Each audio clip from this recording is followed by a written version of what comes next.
is named after the late Congressman Tom Lantos, a Hungarian-born Holocaust survivor.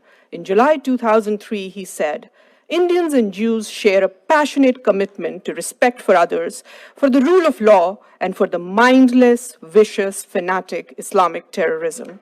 I'm also reminded today of American journalist Daniel Pearl, who was kidnapped and beheaded by Pakistani terrorists. His last words, "My father is a Jewish, my mother is a Jewish, I am a Jewish." Honorable members of the Tom Lantos Commission, I speak before you the last words of Daniel Pearl in my own words. My father is a Kashmiri Hindu, my mother is a Kashmiri Hindu, I am a Kashmiri Hindu, and our home and lives in Kashmir were destroyed by radical Islamic terrorism. As I begin to speak, I am choked. As I begin to speak, I'm choked by the thoughts of those voices I represent here, because their voices were extinguished in the most brutal fashion. I am a member of the minority Hindu community from Kashmir, victim of the worst ethnic cleansing witnessed in independent India. I speak here today because I am a survivor.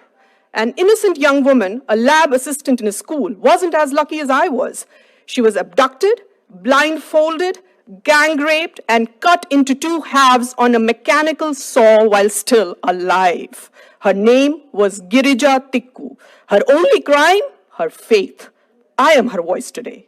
I am also the voice of young Kashmiri Hindu engineer who was hunted by terrorists, again for his faith.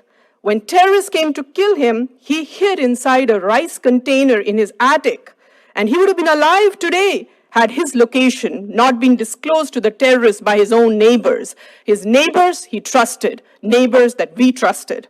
The terrorists shot him through the container and forced his wife to eat the blood-soaked rice. His name was B.K. Ganju. His crime, his faith. I speak for him today. I could go on and on. We have seen ISIS level of horror and brutality in Kashmir 30 years before. I could go on and on.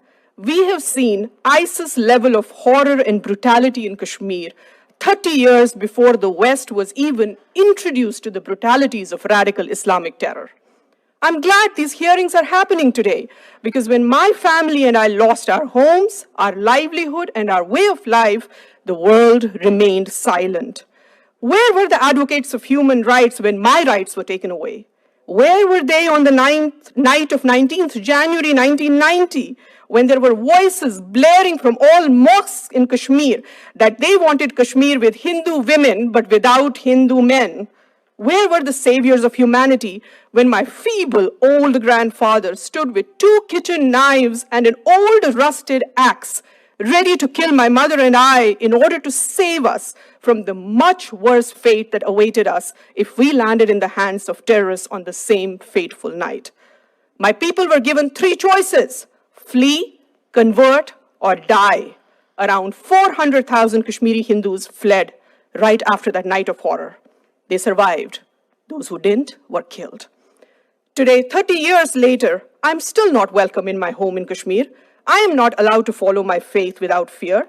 My house in Kashmir is illegally occupied, as those of countless others in my community. Those that are not occupied have mostly been burned down or are ransacked. Thousands of our temples have been vandalized, desecrated, and lain ruins. Every effort has been made to eradicate Hinduism from Kashmir. Today, Kashmir is home to only one religion. This is by design and is the ultimate violation of human rights. Diversity and acceptance of different views are not the norm in today's Kashmir. It's not just Hindus that have been ethnically cleansed. Sikhs have been massacred. A fatwa was announced against Christian schools in Kashmir, accusing them of luring Muslims to Christianity. What human rights are we talking about when all minorities have either been driven out or silenced? An Islamist state of Kashmir where other religions are not welcome and tolerance of any other viewpoint is absent is no citadel of human. An Islamist state of Kashmir where other religions are not welcome and tolerance of any other viewpoint is absent is no citadel of human rights. This is the society that is being created by Kashmir by those who are talking about human rights. Terrorism, ladies and gentlemen, is the ultimate opponent of human rights. Human rights cannot and should not take precedence over human life. Everyone who stands for freedom, liberty, and right to life should worry about radicalization that fuels terror. A 65-year-old shopkeeper, Ghulam Mohammed Mir, gets killed by the terrorists because he opened his shop to earn his livelihood. Truck drivers and apple traders are shot dead by terrorists for simply wanting to earn their livelihood. The simple act of earning livelihood in Kashmir today is prohibited by terrorists because earning a livelihood would show that Kashmir is moving towards normalcy. I ask you, who are these people who fear normalcy in Kashmir? Who are these people who talk about human rights but fear free movement, free thought, and right to earn livelihood? Abrogation of Article 370, that has raised so much concern around the world, is in fact a restoration of human rights. Indian Constitution, which is modeled on the US Constitution, Indian Constitution, excuse me, everybody. Indian Constitution, which is modeled on the... I want to say, we want to give everybody the respect of listening to them, so I would urge that nobody interrupt. Thank you so much, All right. Chairman. I was saying that Indian Constitution, which is modeled on the US Constitution, is the most liberal document in the world.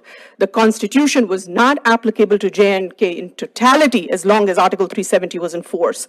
After abrogation of Article 370, people of Jammu and Ladakh have been liberated from the tyranny of being half citizens in their own country. Child marriage, which was responsible for child trafficking and sex trafficking, has been made illegal in Kashmir. Kashmiri women and LGBTQ community in Kashmir has been given the same rights as other Indian citizens.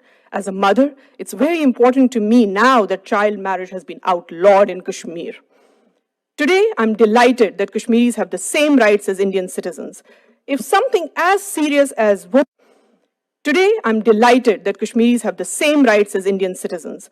If something as serious as women's right to own property and granting of LGBTQ rights to choose, amongst many others, has been accomplished through abrogation of Article 370, then it's safe to assume that restoration of internet in few remaining districts of Kashmir is not too far away. I am a proud daughter of Kashmir. I am a proud legatee of India's composite civilization.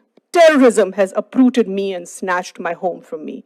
I hope my human rights are restored too someday, and the human rights of my community.